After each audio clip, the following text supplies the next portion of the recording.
ناظرین، ہماری آج کی ویڈیو کا ٹاپک ہے سبق یاد کرنے کا مطلب۔ ایک شہزادہ اپنے استاد محترم سے سبق پڑھ رہا تھا۔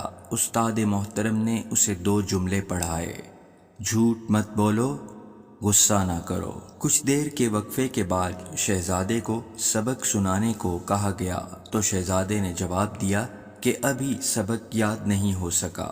دوسرے دن پھر استاد محترم نے سبق سنانے کو کہا۔ شہزادے نے پھر عرض کیا کہ ابھی سبق یاد نہیں ہو سکا۔ تیسرے دن چھٹی تھی۔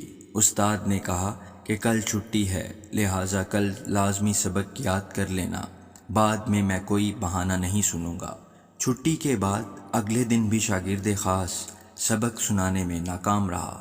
استاد محترم یہ خیال کیے بغیر کہ شاگرد ایک شہزادہ ہے، طیش میں آ کر ایک تھپڑ رسید کر دیا کہ یہ بھی کوئی بات ہے کہ اتنے دنوں سے 2 جملے یاد نہیں ہو سکے۔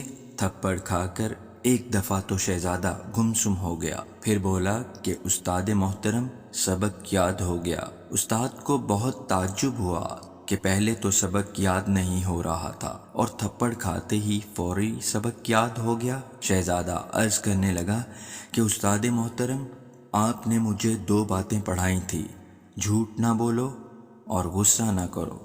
جھوٹ بولنے سے تو میں نے اسی دن توبہ کر لی تھی، لیکن غصہ نہ کرو یہ مشکل کام تھا۔ بہت کوشش کرتا تھا کہ غصہ نہ آئے، لیکن غصہ آ جاتا تھا۔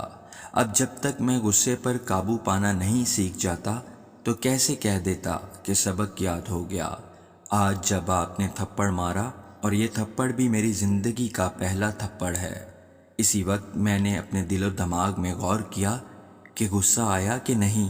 غور کرنے پر مجھے محسوس ہوا کہ غصہ نہیں آیا۔ آج میں آپ کا بتایا ہوا دوسرا سبق کہ غصہ نہ کرو بالکل سیکھ لیا ہے۔ آج اللہ کے فضل سے مجھے مکمل سبق یاد ہو گیا ہے۔ ناظرین، امید کرتے ہیں کہ آپ کو ہماری آج کی ویڈیو پسند آئی ہوگی، تو اسے لائک کیجیے اور چینل کو سبسکرائب کر لیجیے۔ شکریہ۔